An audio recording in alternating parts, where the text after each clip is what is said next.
merci beaucoup, c'était incroyable. On a dit beaucoup la compagnie média, c'était hallucinant. Mais du coup, on va vous faire passer le micro pour que vous puissiez poser des questions. Préparez-les en avance, d'accord? Et je vais commencer par une question assez simple. On a attendu au milieu du spectacle, vous avez clamé haut et fort Méridio dans toutes les langues possibles. Pourquoi notamment ce titre de spectacle? Alors je vais répondre. Déjà, bonjour à toutes et à tous. Merci, j'espère que ça vous a plu. Que vous avez passé un bon moment. D'accord? Ok, super. Alors, pourquoi Méridio? Parce que c'est quelque chose auquel j'ai pensé. J'ai eu la chance de les croiser chacune. D'accord? C'est un groupe qui ne se connaissait pas. D'accord? Je les ai réunis. Voilà, et je vais d'abord aussi vous les présenter, puis je dirai pourquoi Méridio. D'accord? Alors, je vous présente d'abord Mélissa. D'accord? Ici présente. Je peux les applaudir, merci. Je vous présente Martina.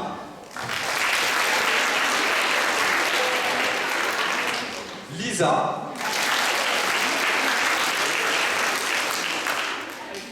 Eva.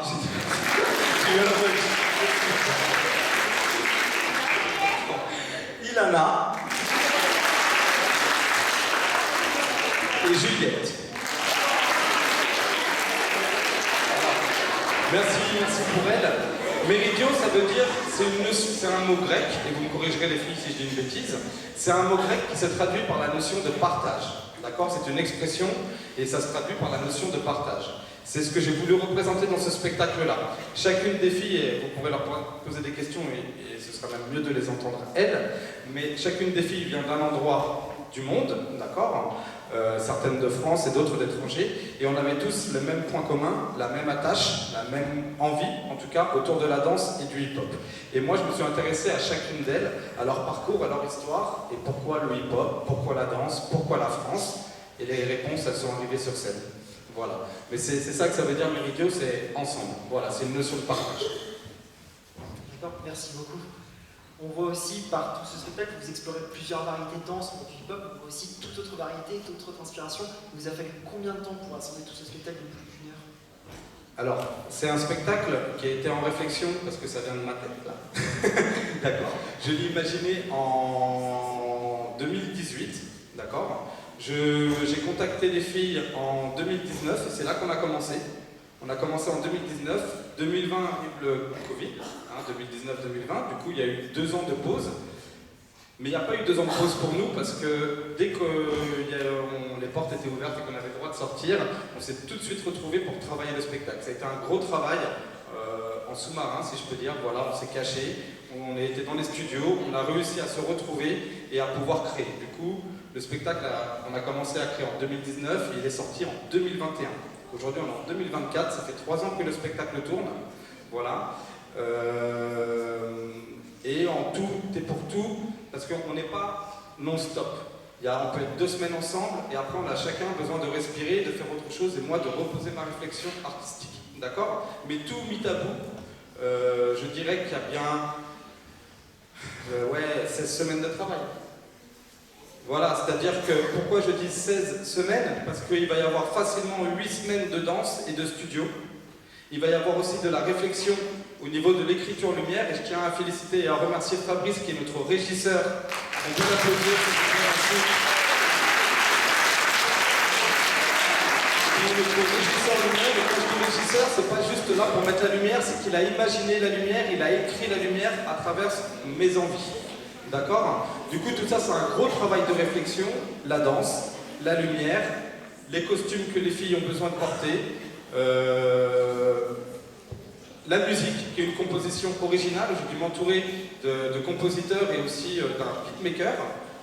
Voilà, ces 2 personnes qui sont Stéphane et Patrice, et qui m'ont créé la bande musicale. Voilà, tout ça mis à bout, c'est 16 semaines avant la première représentation. Et une fois que la première représentation est faite, il faut savoir qu'un spectacle, et là je vais finir ma phrase par un spectacle vivant, parce que là on est vivant, et face à vous, c'est du direct, ce n'est pas la télé, d'accord? Un spectacle vivant, ça bouge tout le temps. Et c'est vraiment à partir de la première représentation qu'il y a toujours des petites choses qui bougent, qu'on module. Ah, ça va pas, ah, ça va mieux. Vous voyez, ça s'arrête jamais.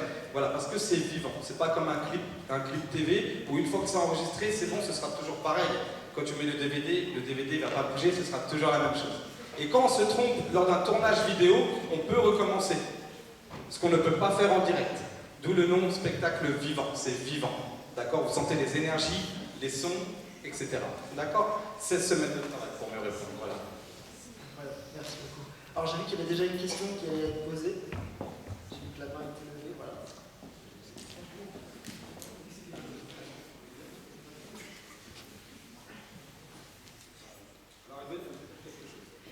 Bonjour.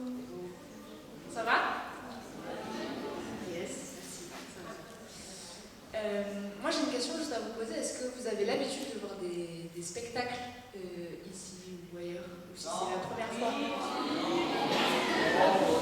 Ok. Ok. Franchement, si c'est la première fois, c'est grave qu'on soit dans la tête. Ok. Alors, comme il a dit, Mehdi, je ne sais pas si vous savez, mais du coup, c'est un spectacle vivant. Et donc, du coup, ça change tout le temps, et sur scène, et nous aussi en fonction du public. C'est-à-dire que ce qu'il a dit, c'est pas la télé. Donc, en fait, tout ce qu'on vit sur scène, on le ressent aussi, vous le ressentez directement, et tout ce que vous vivez aussi, nous, on le ressent. Ouais? C'est clair, ça? Il y a un échange, en fait. Donc, plus vous nous saucez, vous nous donnez de l'énergie et tout, plus on a envie de vous donner aussi. Ça, c'est sûr. Vous avez vu à la fin pour le freestyle, on avait envie que vous nous applaudissiez, que vous soyez avec nous pour vous donner un maximum d'énergie parce qu'après une heure de spectacle, on est KO. Yes? Ok. C'est valable aussi dans l'autre sens. C'est-à-dire que je ne sais pas comment vous l'avez vécu, en tout cas nous sur scène, le premier rang, là ils sont partis donc c'est bête, j'ai un truc dans le vide, mais en tout cas, ça n'a pas arrêté de discuter. Tout le long du spectacle. Tout le long. Et c'est-à-dire qu'en plus, nous sur scène, on entend la musique qui est plus forte, d'accord, pour qu'on se mette dedans, et on entendait quand même distinctement tout ce qui se disait devant. Ça, clairement, c'est pas cool. C'est pas cool, ça nous fait sortir du truc. Et alors, il n'y a pas de souci, hein. Il y a des codes du théâtre, encore plus si c'est la première fois que vous êtes là, il y a des codes en théâtre, voilà. On n'hésite pas à discuter, on applaudit, bon voilà, il y a des codes que vous ne connaissez pas forcément, et il n'y a pas de souci. En hip-hop, c'est le bordel, on a l'habitude, donc vraiment, il n'y a aucun souci. Si vous exprimez pour vos émotions et tout, c'est normal et c'est tant mieux. Ok? Mais il y a aussi une notion de respect. Et en hip-hop, c'est ultra important pour nous. C'est-à-dire que quand il y a quelqu'un qui parle, qui s'exprime, qui danse, on est attentif. Et même si vous n'êtes pas intéressé, c'est pas grave. Concentrez-vous sur les lumières qui sont trop belles, ou la musique. J'en sais rien, comptez les cheveux de la fille qui est devant, je sais pas. Mais en tout cas, juste du silence. C'est super important. Yes? Ça n'empêche pas une petite exclamation de temps en temps, c'est pas ça que je dis. Mais...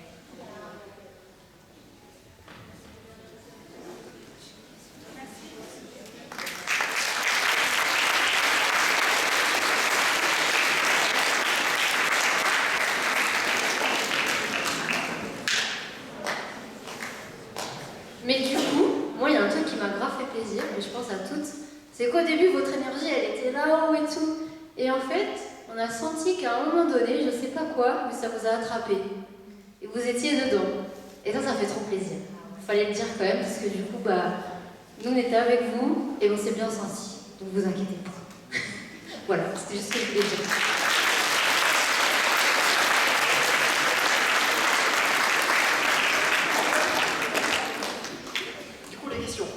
Est-ce qu'il y a des questions? Profitez-en, aux filles, à moi, notamment aux filles, je pense.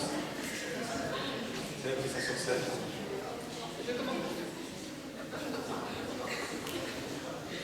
À quel âge vous avez commencé le hip-hop? Moi, j'ai commencé le hip-hop quand j'avais 15 ans. Mais avant, j'ai fait de la GRS pendant au moins 10 ans. Donc, de mes 5 ans jusqu'à mes 15 ans, j'ai fait de la GRS. Et après, pendant 10 ans, j'ai fait du hip-hop, tous les styles. Donc, ça fait 20 ans que je danse, voilà.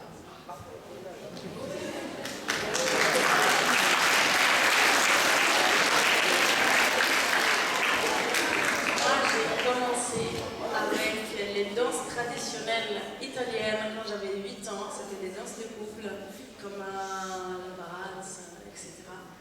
Et après, j'ai grandi, j'ai voulu essayer plein de styles différents, la salsa, latino, et j'ai découvert le hip-hop bien plus tard, vers 15-16 ans. Et je suis tombée amoureuse, et aujourd'hui, j'en fais mon métier, voilà.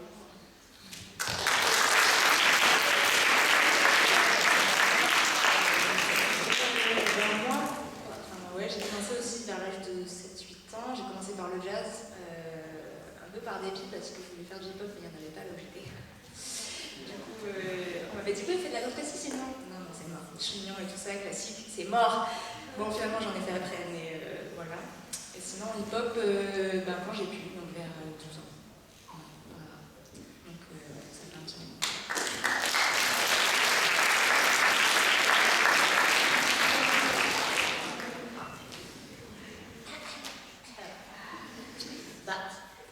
Moi, j'ai commencé quand j'avais 8 ans par la danse traditionnelle de chez moi.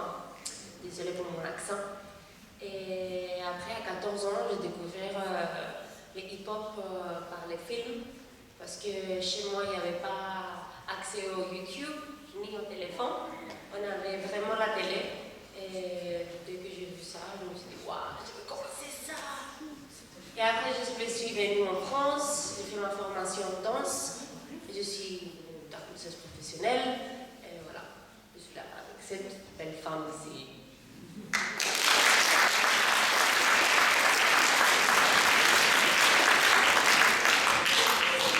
Bonjour. Moi, du coup, j'ai commencé dans mon pays les danses traditionnelles quand j'étais petite. Et ensuite, c'est seulement quand je suis arrivée en France et bien plus tard, vers 17 ans, que j'ai découvert le hip-hop de loin, comme ça, dans la rue. Je me disais, mais c'est quoi ça? Et j'ai commencé à m'entraîner toute seule dans mon coin pendant longtemps.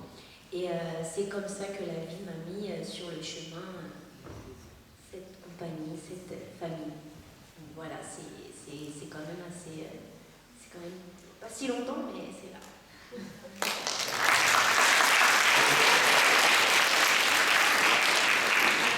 Et du coup, moi j'ai commencé la danse à 5 ans, alors de ce que je me souviens.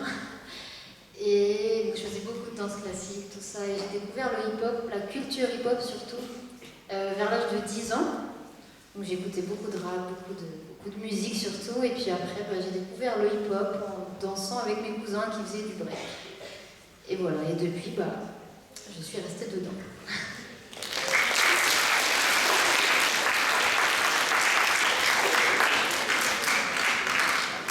Je vais répondre également à la question. Moi, j'ai commencé tard. J'étais jeune adolescent, je voulais faire du breakdance. Tout le monde voit ce que c'est? Ouais, ok, très bien. Du coup, à l'adolescence, à l'âge de 14-15 ans, j'ai commencé à aller m'entraîner à la danse hip-hop. Et puis, à partir de 16-17 ans, j'ai commencé à y aller tous les jours. Parce qu'à 14 ans, on ne s'est pas monté sur les bras et on a la flemme d'y retourner le lendemain.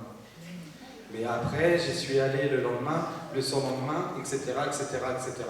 Et j'étais tout seul avec des copains. Encore une fois, comme a dit une des artistes ici, il n'y avait pas la télé, il n'y avait pas YouTube, il n'y avait pas toutes ces choses-là. Du coup, pour aller chercher l'information, il fallait que je cherche où cela se trouve. Voilà. Mais j'ai commencé à l'âge de 14-15 ans. Je devais être en 3e. J'ai commencé vraiment à me mettre dedans.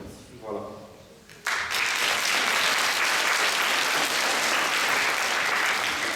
D'autres questions peut-être? Oui, bonjour. Dans un premier temps, c'est pour vous dire que vous avez été tout bonnement incroyable. Et ensuite, j'ai eu deux petites questions, une qui est plus générale et une qui est plus axée sur Juliette, je crois. Dans un premier temps, c'est savoir en fait pourquoi un groupe uniquement composé de filles. Et aussi, après, du coup, pour Juliette, ton style de danse, je te tutoie, désolée, a l'air d'être beaucoup plus, un peu plus différent de celle des autres, et je voudrais savoir pourquoi. Ok, alors je vais laisser Juliette répondre à la seconde question, mais je vais déjà répondre à la première. Pourquoi 6 jeunes femmes au plateau? Alors déjà, alors tout simplement en fait parce que c'est ces jeunes femmes-là que j'ai rencontrées, c'est avec ces jeunes femmes-là que j'avais envie de travailler. Au départ, ce n'est pas sur l'idée de faire un spectacle avec que des filles, c'est vraiment une histoire de rencontre, vraiment avant tout. Et leur histoire personnelle, quand je dis personnelle, c'est toujours lié à la danse évidemment, mais leur parcours en tout cas m'a interpellé, m'a intrigué, et j'avais envie de creuser un peu, de chercher, et j'étais déjà impressionné de leur parcours et de chacune d'elles. Ça c'est important, et c'est vraiment, encore une fois, je vous le dis à chacune parce que c'est le cas, d'accord. Et du coup, ça m'a donné l'envie de travailler avec la puissance du hip-hop au féminin, tout simplement. Voilà, et c'est pour ça que j'ai voulu réunir ces 6 jeunes femmes. Au départ, elles étaient 5, après elles ont fini à 6, et je ne regrette pas, et il n'y a pas besoin de garçons dans ce projet. Voilà, mais en tout cas, c'est pour ça que j'ai créé ce spectacle-là, c'était vraiment avec elles. Voilà. Ça a répondu à la question.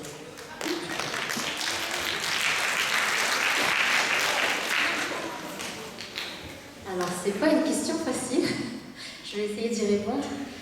Je pense que du coup, ma danse est différente parce que j'ai été explorer beaucoup de styles de danse. Ces dernières années, j'ai beaucoup voyagé et j'ai voulu apprendre des danses différentes de ce que je faisais déjà. Donc à la base, moi j'ai fait beaucoup de classiques, beaucoup de hip-hop, beaucoup de contemporain. Et je suis allée explorer notamment le flamenco, les danses africaines traditionnelles. Voilà, et j'ai voyagé un peu dans chaque pays, le Sénégal, l'Espagne, les États-Unis, pour justement aller apprendre ces danses et les intégrer dans ma danse à moi. Donc ça fait un espèce de mix à l'intérieur et j'ai travaillé ça pour me l'approprier et créer ma danse. Et je pense qu'on voit beaucoup dans ma danse, c'est le popping. Ça, c'est un style qui fait partie du hip-hop où on utilise un peu même beaucoup, les muscles.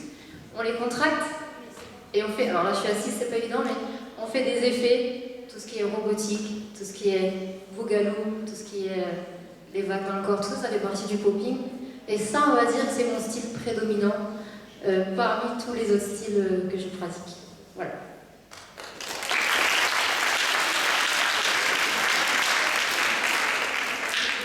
Je note.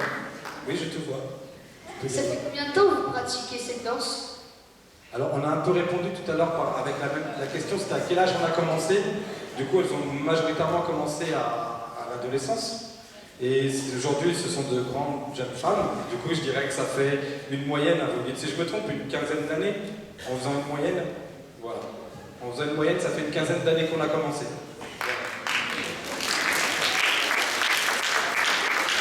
D'autres questions, mesdemoiselles, messieurs, dans le fond? Voilà, ici, il y a une question. Ici, là. Au fond. Ah, oui, je te vois, pardon. Donc voilà, moi, je voudrais d'abord vous féliciter, c'était très bien. C'est pas facile de jouer devant autant de personnes, et puis comme vous l'avez dit, devant, c'était pas... Voilà, c'était pas forcément simple, puisque tout le monde n'a pas l'habitude de participer à des représentations dans des lieux pareils. Mais bon, c'est pas ma question. Ma question est la suivante. J'aurais voulu que vous m'expliquiez pourquoi, pour vous, la danse, c'est évidemment un art et ça permet forcément de s'exprimer et de se trouver soi-même. En quoi cet art est une quête de soi-même pour vous? Parce que j'imagine que, comme ça fait longtemps que vous le pratiquez, vous avez dû grandir grâce à cet art. Ok, apparemment les filles veulent répondre. En tout cas, très bonne question.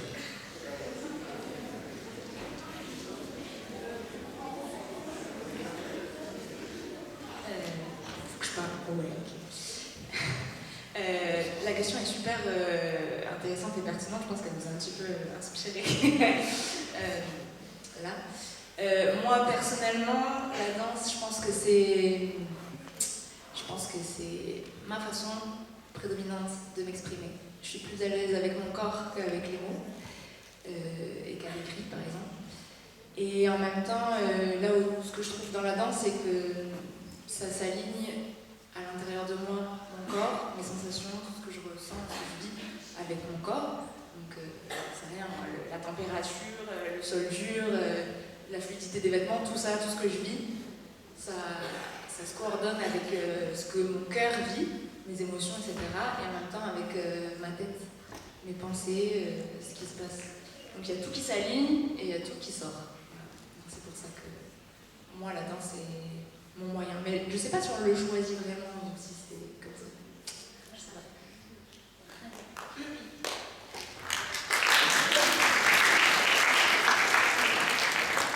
Alors pour moi c'est comme si j'avais trouvé une meilleure amie. Une meilleure amie qui m'apprend toujours à me donner la force, même quand je ne l'ai pas, même quand je ne crois pas en moi. Elle m'a appris à comprendre qu'il n'y a pas de couleur, il n'y a pas de religion, il n'y a pas de différence. Que je peux être moi-même où je veux. C'est comme un peu un super pouvoir, tu vois. Et je suis tout le temps accompagnée par elle. Je ne suis jamais seule. Je ne me sens jamais seule parce qu'elle est là. Et c'est comme si elle me montre que je peux avoir toujours confiance, même quand je doute de moi, même quand c'est dur. Elle me manque. Et du coup, il suffit un jour, je danse pas, et je me dis en fait, elle est trop importante. Moi, je suis ça. Moi, je peux parler au monde comme ça. Je peux dire, ça c'est Martina. Et ça m'a tellement appris, tellement des choses. La danse, pour moi, c'est une école de vie. Ça m'a poussé à voyager, ça m'a poussé à étudier, ça m'a poussé à apprendre autre langue, ça m'a poussé à quitter mon pays et à trouver ma vie aujourd'hui. Donc voilà.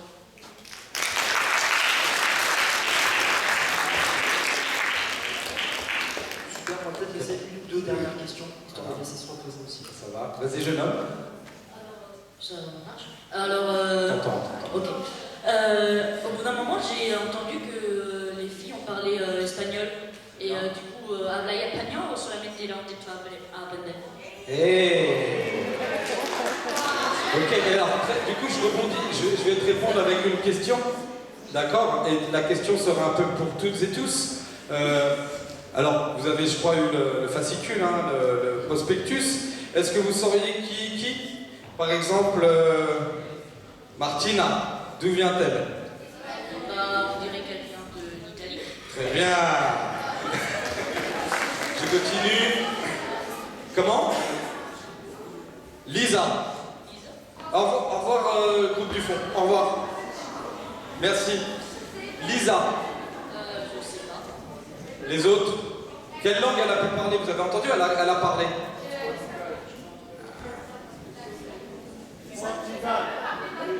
Alors, tiens. Dis quelques mots et puis on va ensemble. Ωραία, τι να τους πω, δεν ξέρω, κάτι Πριν το τραγούδι που ακούγαμε. Ναι.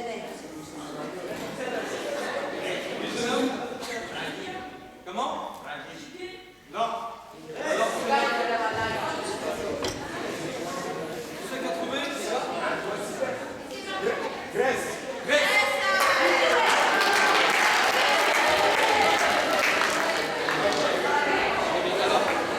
Pour finir, Mélissa est originaire du sud de la France, Martina est originaire d'Italie, Lisa est originaire de Grèce, Eva est originaire de l'île de Chypre, Ilana est originaire de Bolivie et Juliette est originaire de Normandie.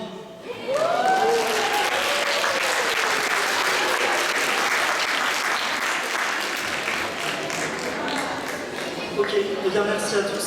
Merci à toutes et tous. Pas de questions? Ça va pour vous? Oui, allez madame. Il y a une dernière question. Il y a là. 1, 2, 3 questions et on arrêtera là. Alors on commence par là-bas. Je vous écoute. Alors je me demandais par rapport aux tenues, est-ce qu'il y avait un choix particulier des vêtements? Est-ce que c'est quelque chose de volontaire ou est-ce que c'était un choix personnel? Enfin, comment ça a été C'est un peu tout ça. C'était un peu un choix personnel, c'était volontaire, c'était réfléchi et écrit. Du coup, oui, ce sont des costumes qu'elles portent vraiment pour le spectacle. Voilà, c'est pas leur tenue de leur armoire ou autre. Et je sens que Mélissa veut répondre. Non, je vais juste compléter ce qu'il dit. C'est que chaque costume, il est personnel, parce qu'on a chacune nos identités, et en même temps, il y a quand même quelque chose d'assez cohérent, d'assez homogène dans les couleurs ou dans les tons. Donc, il y a quelque chose de personnel, d'individuel, et en même temps de collectif. Voilà. Ça répond à ta question? Oui. Ok, et après, jeune homme. Moi, je me demande pourquoi Martine avait dansé avec des talons. Ah, très très bien. Je vais te laisser répondre, mais je vais y répondre aussi. C'était une volonté de ma part, parce que pourquoi j'ai, avec ces filles, comme vous avez pu le voir et comme elles vous l'ont dit, au-delà du hip-hop, elles ont déjà un parcours en danse avec différentes esthétiques de danse. D'accord? Et Martina, elle fait de la danse salsa, en plus de d'autres esthétiques, comme chacune fait d'autres styles. Et en même temps, les hip-hop. Et moi, c'était très important de pouvoir montrer les deux nuances, de mélanger le talon et la basket. Et à quel moment tu te sens le plus à l'aise? Dans un sens, dans l'autre, peut-être dans les deux, pleinement. Parce qu'à la fin, elle danse et c'est ça qu'est la liberté. Mais j'avais envie de jouer sur ces deux nuances. Tu comprends? Voilà. Et du coup, Martina, si tu veux répondre pourquoi Danse Talent? Parce que c'est un peu le combat de toute ma vie. Genre, les gens ils me posent souvent les questions, si tu dois choisir, tu choisis la salsa, tu choisis le hip-hop, la house, quoi. J'ai pas envie de choisir en fait. Je veux danser toutes les deux, les trois. Et j'ai voulu montrer que c'est possible, qu'on peut danser tout ce qu'on veut, on peut mélanger, on peut avoir l'imagination de créer notre monde secret et faire ce qu'on veut dedans. Voilà. Merci pour la réponse. Et ce sera la dernière question. Je voulais d'abord vous remercier pour ce joli moment, merci. Et puis pour terminer, le hip-hop a parfois la réputation d'être un milieu extrêmement masculin. Est-ce qu'en tant que jeune femme, vous avez eu l'impression qu'il fallait battre un peu plus que les autres pour prouver votre légitimité? Je ne vais pas pouvoir répondre.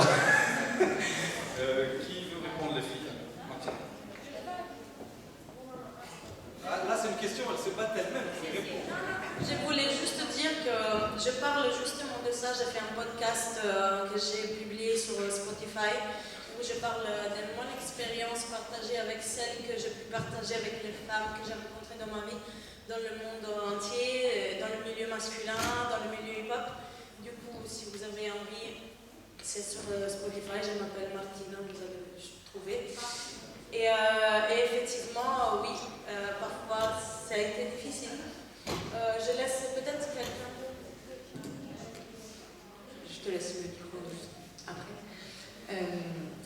Ben oui, moi, je pense que toutes, on s'est un peu battues pour trouver notre façon de danser propre parce qu'il y avait autour de nous des figures essentiellement masculines et qui dansent pas pareil, qui n'ont pas la même énergie, qui n'ont pas le même corps, et du coup c'était un peu compliqué de se trouver, je pense.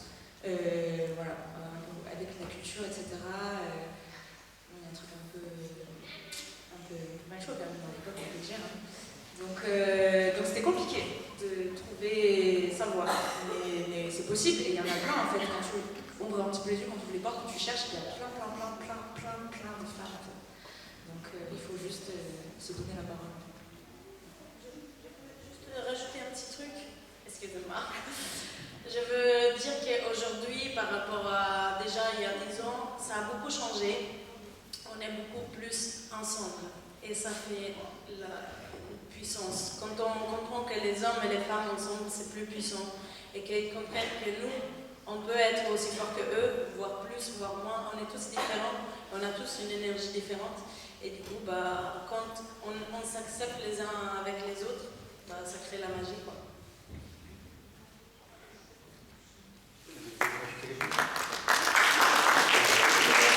Merci à toutes et tous. Je pense que vous avez passé un agréable moment.